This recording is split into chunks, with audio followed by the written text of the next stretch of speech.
family very tragically had a fire in their home. Everybody got out safely. It was a 2-story house except for one of the children. And there on the second floor, the little boy went to the window. The rest of the family was outside, and the dad was saying to him, "You need to jump."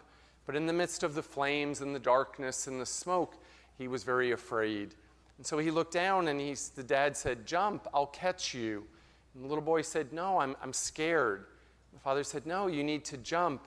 The little boy said, "No, I'm scared because I can't see you, Dad. I don't know where I'm going to fall." And the father said, "It does not matter what you can see, but all you need to know is my eye is on you." That's a lot how God is with us. Sometimes we have a hard time seeing God in the midst of challenging situations. We always have to take comfort in knowing God always has a place for us. God has his eye on us, and he won't let us fall. We see that in 2 of our readings this evening, people who were in trouble. The first being Elijah in the book of Kings. You see, Elijah had a competition with a bunch of pagan prophets. There were 450 of them, and this was up in the area in the Holy Land. And so he was there, and he had this competition about whose God was greater. And so the pagan prophets called down upon their God, their pagan God. Elijah called down upon our God. Our God won, of course. But suddenly this ball of fire came up on this altar where they all were, and the pagan prophets, they were killed in this particular incident. So people were now after Elijah because he had killed people, especially the queen. It was Queen Jezebel, and so Elijah's on the run. Where does he go? Elijah, being a prophet, being a religious man, he goes to Mount Horeb, which is actually Mount Sinai. What happened on Mount Sinai? It's where Moses got the 10 Commandments. So that was a place where the presence of God was. Elijah knew that. So in the midst of his trouble, in the midst of his being hunted, he said, "You know what? I'm going to go to a safe place where I know I'm going to find God. I know I'm going to find comfort there." So what does Elijah do? He sees a fire. Well, he knew that there is where Moses also saw a fire. It was the burning bush, and that was where he found God. Then there's an earthquake and also like a strong wind. And Elijah says, "Well, you know what? Maybe that's where God is going to be." All these natural things start happening. But Elijah doesn't feel God in the earthquake or the wind. Think about it. As Moses was leading the Israelites out of Egypt, what happened? There was the parting of the Red Sea, partially due perhaps to the earth shaking and a strong wind coming. So again, that was God's presence. But Elijah can't see God there. He's like, "God, I'm in trouble. I need help." But where does Elijah find God? In the sheer silence. There was like a whisper in the wind. So God can be found in very much the ordinary. That's the message there for Elijah. Elijah feels that comfort. He ends up going back to be a preacher in the same way that he was. He's restored. He's saved. Suddenly his life is not on the line any longer, and God took care of him. Now, we see that because it's an ordinary situation, and maybe for us, we need to find God in simplicity. Maybe not in great drama. In the gospel reading tonight, there's drama. There's this great scene of like a storm. Well, it starts off with Jesus who fed the 5,000, and then they all go off. He dismisses everybody, and he says to the disciples, to the apostles, "I'll catch you later. I'll meet you out on the boat." And so it's hours later, during the 4th watch of the night, probably around 2, 3 in the morning, and there they are out there on the boat. The wind kicks up, and they're all scared. And they look out, and who do they see? But Jesus is there. And Peter, being kind of bold, he says, "Well, I'm going to go out there because if Jesus can walk on water, well, maybe I can too. I have a good sense of faith." But he doesn't keep his eye on the Lord. So what does Peter end up doing? Peter starts sinking. Peter starts getting a little shaky. And he's like, "God, where are you? Lord, save me."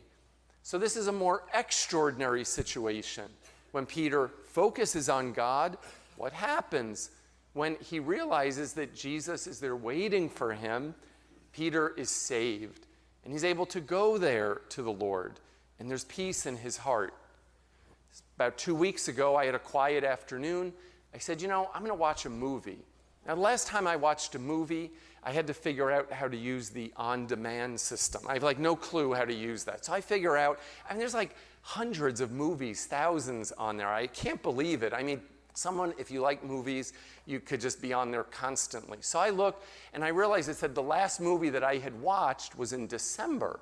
And it was The Minions. And I got a little obsessed on them. I watched 2 of them. I think a third one's come out, but I don't know if it's on there yet or not. So we'll save that for another rainy day. But I did sit and I watched a movie called The Shack. I don't know if you read the book. It was about 10 years ago. It was real popular. Or maybe you saw the movie. And a few people said, Father, you have to see this movie. Okay, fine. So I was kind of not feeling that great. As I said, quiet afternoon, took the opportunity to watch The Shack. Now, I'm just going to tell you that you have to see that movie and realize that it's not like Pope approved, okay? There's like some shaky theology going on there. And I just kind of want to say that. So please know that. There's some things that happen. To put it in a theological term, the human person is elevated to a glory that is not really possible, and the deity of God, the Trinity, is kind of relegated to a place that's not really where they're at either. So don't use this as like, wow, when I get to heaven, this is totally what it's going to be like, and I can't wait to see these people, because I don't think that's the way it's going to be. But anyway, it's about a guy who has a hard time in life. He's going through some challenges. He ends up going to heaven, or kind of seeing what a glimpse into heaven is. While he's there, Jesus says to him, take my boat out. So he takes the boat out onto the water. This is probably my favorite scene in the movie. It was awesome. Like, there was cinematography like I've never seen before. It's like what Hollywood can do these days. It's amazing. If it was only real life. So he goes out there, and he's there, and he's having a good old time for himself. And all of a sudden, he starts having a flashback of something horrible that happened on the lake, and the water turns black, and it's greasy, and it's gross, and the boat starts falling apart. And then he sees Jesus, and Jesus is calling out to him, and he says, Mac, that's the guy's name. He goes, Mac. He goes, you're going to be okay. Just take a look at me. And Mac starts yelling, why are you doing this to me? He gets all upset at God. The waves are crashing and the black water starts coming up more. And then he looks at Jesus. Well, he didn't really look him totally in the eye, and he goes, you invited me out here, and now you're doing this to me. So he's blaming God. And that's what we do sometimes in the storms. We blame God. Forget how high the waves are. Forget how dark the water is. Just look to God. That in the midst of the darkest of times, you go to God and you just keep your eyes focused on him. And for Mac, when he looked at God, when he saw Jesus out there on the water, guess what? Everything got restored. It all became beautiful once again.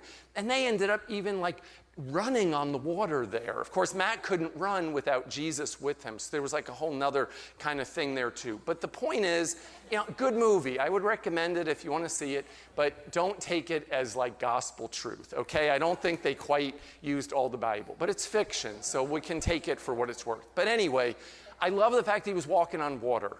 I thought, wow, if we can do that in heaven. But what does our gospel tell us today? We can find God in the extraordinary. And maybe we can do things we never thought possible if we invite him in. So tonight, it's a good chance for us to say, you know what? How am I going to find God this week? I hope you find him in the ordinary. I hope you find him in simple things like the sheer silence, the laughter of a child, someone's smile, being on I-4 and someone lets you in when they normally would not. That's like the presence of God there. Say, thank you, God. Wake up in the morning and say, Lord, be with me today. Before you get out of bed, just let me find you in the simple and ordinary. Because sometimes people want big signs.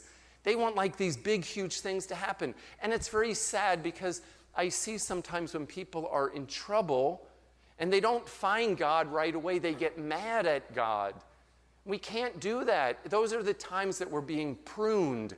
Those are the times that we are being told, you know what? You might need to grow a little closer to God. Don't retreat, but go to receive the gift from him and to be a little closer to him.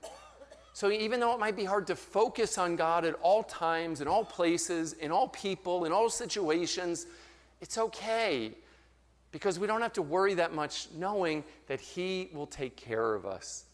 Just as Peter cried out, "Lord, save me," maybe that's something we need to say when we're feeling kind of down because of finances or medical issues or relationship problems or whatever it might be. Just say, "Lord, save me." I think part of our problem sometimes is we don't realize we need to be saved. We do. We need God. Don't be afraid to call out to him. He's there somewhere in the cloud, somewhere in that murky water. You'll find him. And take comfort in knowing that even though you might not always see him, his eyes are always looking and waiting to catch you in the midst of the fall.